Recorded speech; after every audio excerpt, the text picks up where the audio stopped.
Well, hello, friends, and welcome to today's live level up conversation. We are here and we are live, and happy Thursday to you. Let's go ahead and dive right in. Welcome to Level Up with Winnie Sun,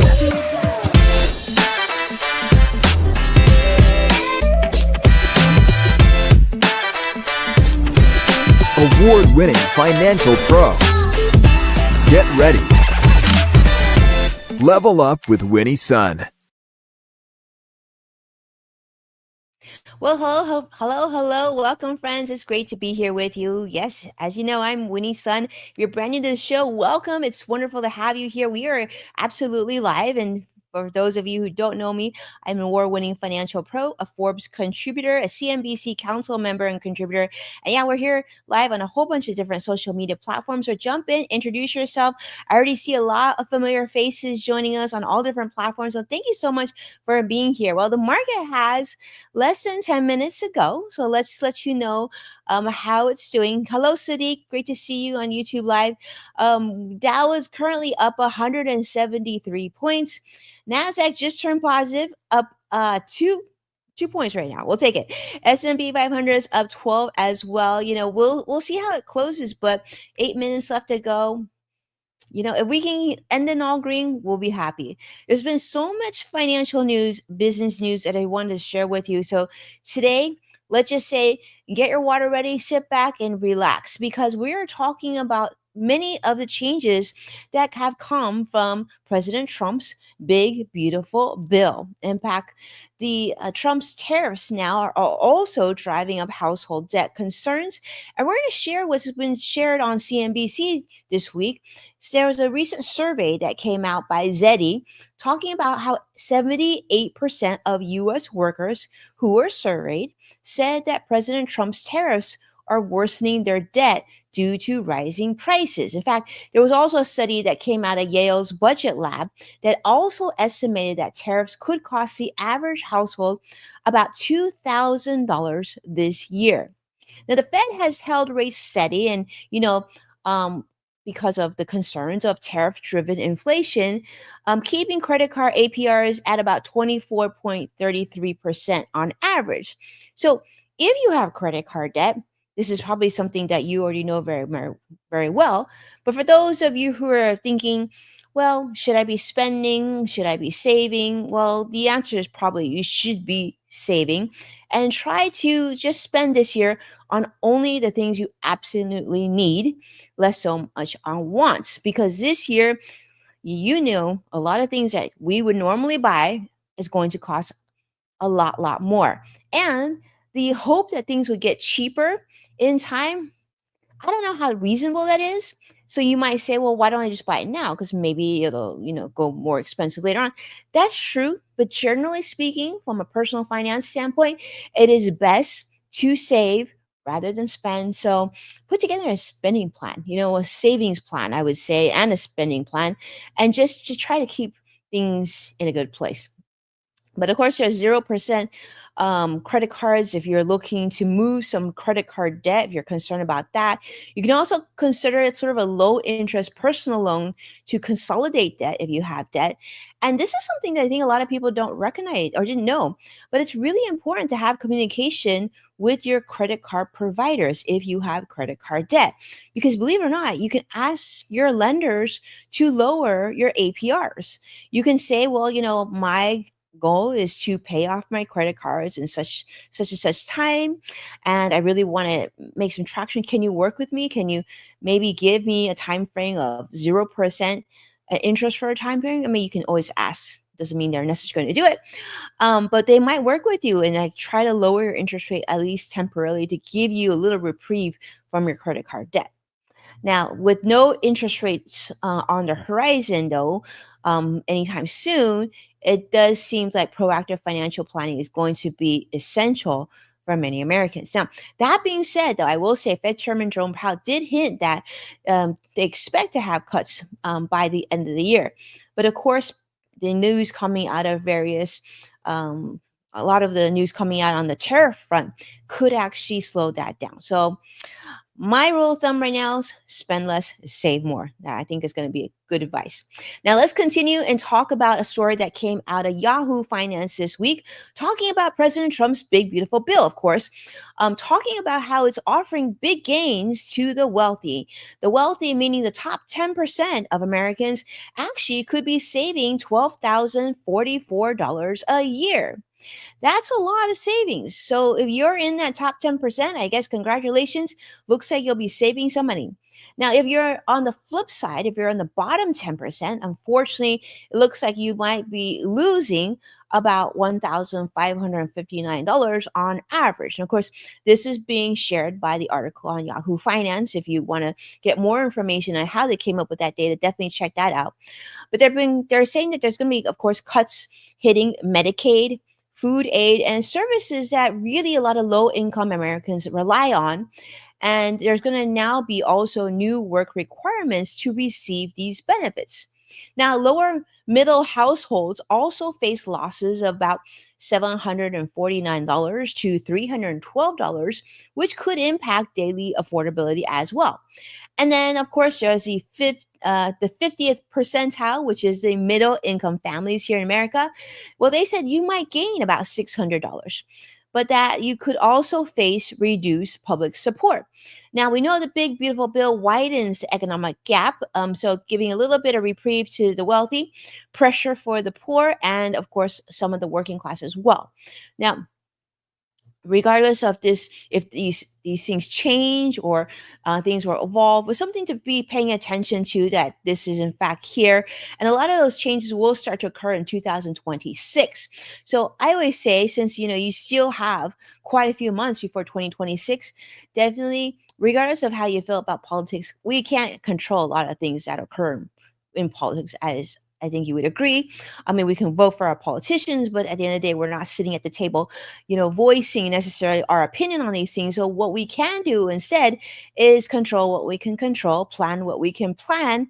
And if you can, tighten the belt on spending right now and try to save a little bit more, not only into your emergency fund, but also, I would say, have a true tariff buffer, inflation buffer, just to make sure you're going to be okay. You and your family will be okay as we go into 2026. Now, speaking of other changes, we also want to talk about, of course, you've probably seen the news, there's been a lot of immigration crackdowns and whatnot. And this is something that might affect you. Now, this is being reported by CNBC. We know that this week is, of course, Amazon Prime Week. A lot of people are out there shopping, and a lot of people are out there delivering packages as well. And of course, getting your packages together, making sure that you get that. Well, unfortunately, there's been some changes occurring at some of the Amazon warehouses. Amazon warehouse workers from Haiti, Venezuela, and other countries, unfortunately, were fired after the Trump administration revoked humanitarian immigration programs that they relied on for legal work status. I want to apologize for mispronouncing that. It's been one of those days. But unfortunately, there have been many workers who have lost their jobs after being unable to renew their work permits under the now canceled President Biden era parole program, and many of these individuals were notified by the Department of Homeland Security with very little time to respond. But Amazon has requested updated work documentation, and they have begun dismissals in late June, just days before Prime Day, which, as you know, is one of their busiest retail periods. Now, they're not alone, because Walmart, Disney also had to terminate or pause employees due to the immigration policy changes as well. And the DHS also moved to end temporary protected status, or TPS, for nationals from Haiti, Nicaragua, Venezuela, Honduras, and many other countries, despite several severe violence and humanitarian crises in those nations.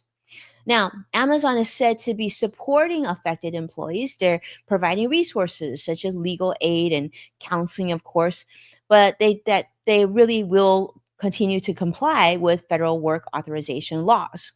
Now, some of these immigrant employees are, of course, as you can imagine, very stressed and very worried about legal compliance, their economic contribution, of course, also fears of deportation and ongoing instability in their own home countries.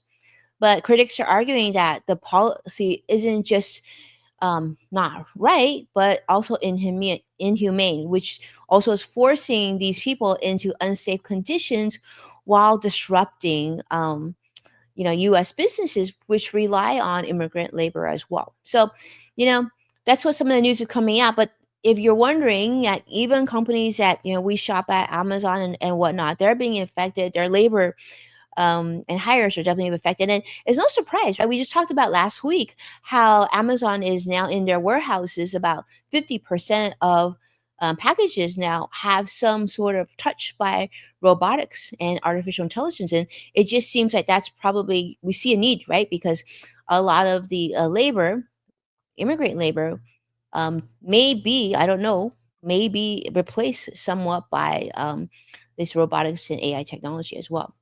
Now, speaking of changes, let's continue to talk about what's been happening at another very large company, which is X, which formerly was known as Twitter. This is being reported by The Guardian this week, talking about Linda Yaccarino resigning from X, formerly known as Twitter, after Grok AI, which is the artificial intelligence program that users have access to within X, when Grok AI posted anti Semitic content, fueling backlash and, of course, concerns about governance. So her departure did follow the merger of X with Elon's XAI, which likely reduced her authority and they said possibly blurred leadership lines as well. Now, of course, she was originally hired on to bring back advertisers. This was when Elon originally had some erratic behavior, controversial statements. I said originally, right? We've seen some of that as well as recently, but that being said, it was different. It was different. So because of that, they brought on Linda to bring back some advertisers and really focus on brand safety pushes. Well, during that time, ad revenue declined, but instead of saying that she really lacked real power as Elon did still continue to make key decisions unilaterally. But that being said, they said that a lot of advertisers did come back when she came back. So we'll have to see what unfolds, but certainly a big change in leadership occurring at X, formerly known as Twitter. And speaking of Elon, we got to talk about one of his other companies, and that is, of course, Tesla. Now, Tesla is having its own issues being reported at the New York Times because Tesla, believe it or not, had something happen big this week. They actually missed the legal deadline to hold its annual shareholder meeting. So this is raising the risk of violating Texas law, which is where they're headquartered at. So a lot of investors now, or their team, they're talking that I think they're trying to figure things out. But that being said, critics are saying that some of the distractions are from the political front, that Elon's political front, and dealing with President Trump and whatnot, and that's causing some, I know, maybe disruptions at Tesla. I don't know. But that being said, that's what they're reporting. And of course, there are rules that require timely meetings, and the NASDAQ does require them, and that prolonged delays could actually affect a company being listed on their platform. So we'll see how that unfolds, but that's something that's happening there. And I think, yeah, it's probably not a good thing. And I see also Sadiq saying that he bought vitamin B on Prime Day. Hey, you know what? Again, needs versus wants, right? Sadiq. So if that's a need, then that's like what you need to do. And if it's on sale, sounds like something that is a good opportunity. Now, with that, let's talk about another electric company. We went from Tesla, and we now want to talk about Rivian because Rivian CEO is also talking about some of the changes that have occurred with the big, beautiful bill, namely electric vehicle subsidy cuts. Now, this is being reported by Business Insider that Rivian CEO RJ Scaringe says that, well, President Trump's big, beautiful bill, which eliminates EV subsidies, might help might help Rivian and Tesla in the short run. I'm not sure how it would help in the short run. I guess no, you know what? I do know. It would help them in the short run because as of 2025, these subsidies still take effect. So there are probably Americans out there saying that, well, I wanted an electric vehicle and now that the subsidies will go away in 2026, maybe I should rush to get myself an electric vehicle, right? But they're saying bad though in a sense for the broader US auto industry and of course for long-term progress. Now, RJ is also arguing that the policy shift removes um, sort of tailwinds for EV adoption, potentially slowing down electrification, deterring new competition, of course, weakening US leadership in clean transportation. Now, we know that Rivian obviously has quite a few vehicles. I actually went to see one in person recently, and it was really pretty impressive. Nice looking car. But that being said, I think a lot of us are just concerned about the future of some of these companies. Like, will they be sustainable? Will they have enough business to keep up with maintenance of these vehicles if you buy one and there isn't more of a push towards sort of clean energy when it comes to buying a car?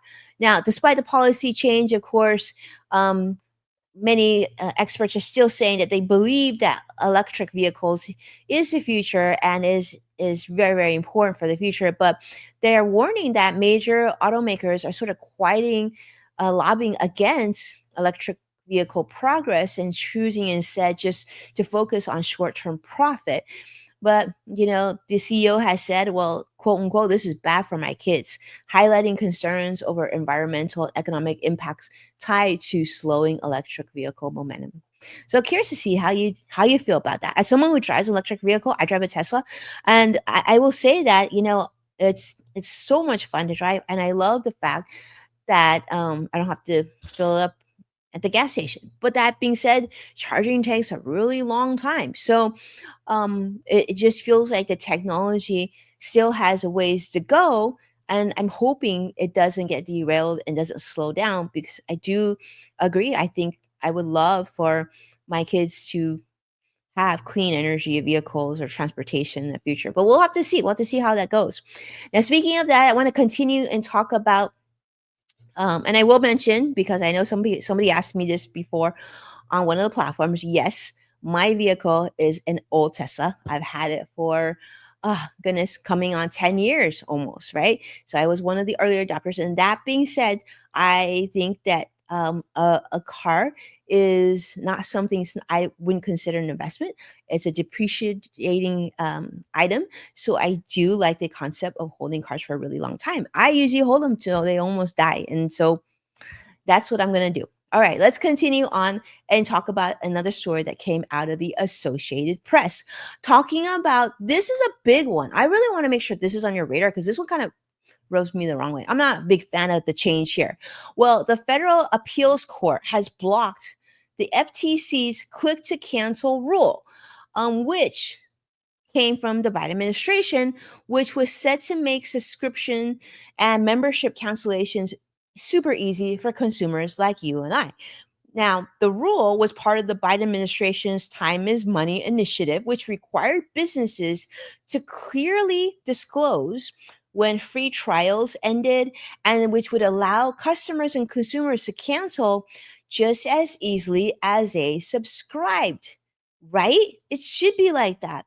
Well, the court ruled that the FTC made a error by not conducting a required economic impact analysis. Seriously, as the rule was found to likely exceed the $100 million threshold. Well, the rule would have applied to services like streaming services. And get this, for any of you out there who are part of a gym or have been at a gym and have had gym membership, this one you know that is not the easiest thing to quit a gym. It's actually many times more challenging. Now, some gyms I'm sure make it very, very easy, but there are some gyms, the ones that I've been members at before, didn't make it the easiest thing. But imagine this that you would be able to click to cancel if you had gym membership, even auto renewing memberships. and any sort of targeting deceptive practices that would sort of trap consumers. And it's not just you. Maybe you're really on top of it. Maybe you're the type that keeps everything organized. You put in your schedule. You're like counting things is super easy. But let's be honest, some of our parents and grandparents, our senior community, or maybe others that have, other disabilities, we want to make it very easy. Unfortunately, this kind of sets that behind. Now, the court acknowledged, of course, that there is an issue of unfair subscription practices, but that, well, they still needed, they still couldn't let this stand. So the FTC, of course, has declined to comment, but I'm hoping they still continue to make changes. I think this one is one that really should have stayed. And if you agree with me, definitely put in comments, let your politicians know, because it just seems crazy that if you're it's that easy to sign up for something with one click, you should be able to unsubscribe with one click as well. I feel like that's common sense. Isn't that common sense? I don't know. All right. And speaking of which, let's continue on to topic of Medicare. Now, some of you I know like Medicare doesn't affect you, but let's be honest, a lot of Americans do rely on Medicare. This is coming out of Kiplinger this week because beginning January 1st of next year, 2026, well, the original Medicare in 6 states will now require prior authorization for 17 procedures, which is a significant change from its historically minimal restrictions. Now, you might not think this is a big thing, but let me tell you, like, as you know, I have my mom is a senior citizen, and I know a lot of her friends are that, and I have clients that are elderly or disabled, family members or loved ones. Well, it's difficult sometimes. There's a lot of red tape, and it's not just as easy as us driving to see our doctor or getting on telehealth. I mean, a lot of our elderly and disabled family members rely on Medicare and having access and easier access to receive some treatments. So now there's going to be a barrier. So some common services now are going to be requiring pre-approval. Include, get this one I thought was what? Pain management injections, wound care. You have that pre-approval for wound care? That to me sounds crazy. Nerve stimulation devices, spinal procedures. I mean, I may be wrong here, and feel free to correct me because I am obviously not a medical professional, but tell me what you think about this. Treatments for many older adults and the things that they rely on for quality of life are now going to require pre-approvals. Now, while emergency and inpatient only procedures are going to be excluded, so that's good, households may now need to advocate more assertively just to get timely care or to explore appeals when care is denied or delayed. In fact, I am working with some clients right now in this situation. And let me tell you, it's so frustrating when one thing supposedly that should be covered isn't covered. Then you spend like a couple hours on the phone with the insurance company trying to get it covered, and then only to find out that then it's reversed the next day. Yes, these things are happening in America today. So if you help manage a loved one's care, though, so do expect that you might have to spend more time navigating paperwork, phone calls, and even possible appeals, even when services like this are medically necessary. And can you imagine having a family member or a loved one in pain, in need of this care, and you're just trying to fight and get that pre-approval? So fortunately, critics from both sides of the political party are worried about this, and they do think that this is an issue with Medicare, and so hopefully some change will occur. But I wanted to make sure that this was, I want to make sure this was on your radar because this is a big thing. And thank you so much, AC, for being here. It's great to see you, and thanks so much for making the time. Now let's continue on because I want to talk about this is some good news. I love to have some good news on the show, and this is definitely one of them. This is, of course, on the topic of travel. There was just recently the 2025 best domestic airline ratings have come out, and this is reported by Travel and Leisure. I thought this was pretty cool. The number one domestic airline in the US for 2025, we should almost have a drum roll here, goes to the one and only JSX. Now, if you've never flown on JSX, you're probably not alone. I think many people haven't. I've actually had the I've actually been able to fly them once, and it was really, really cool. I actually booked them through JetBlue, and I think JetBlue just happened to utilize a JSX public charter, uh, like airline plane, and it was amazing. Let me just tell you, it was so great. Now, JSX scored an impressive 92.29 out of 100. Travelers praised its private jet feel, easy check-in, business class-like amenities. They said, unlike major carriers, JSX operates from smaller, less congested airports. Fortunately, one of them is close to me, often allowing check-in just 20 minutes before departure. Seamless TSA approved screening. Let me tell you, it was all that and more. Also, they said they include free Starlink Wi Fi, very comfortable, roomy seating, and attentive customer service. I mean, just researching this article made me want to book another flight with them. Now, Delta is the only other major airline in the top five. American, Southwest, United did rank lower due to inconsistent service and, of course, concerns about value. But for the average traveler, JSX offers stress-free, time-saving alternative for sort of these regional trips, if you will. So if you're looking for a really great flying experience this summer, I guess that's one that you can definitely check up on. Now, that being said, we got a whole bunch of other stories. One of them I'll just share with you really quickly is happening, of course, this is sharing in the New York Times.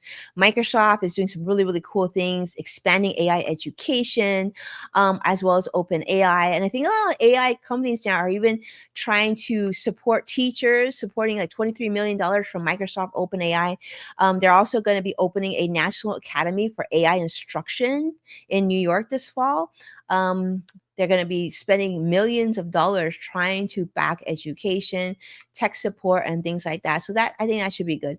But with that, I mean, overall, let's just say the market ended the positive. So currently, the Dow, I should just say, the Dow closed up 192 points.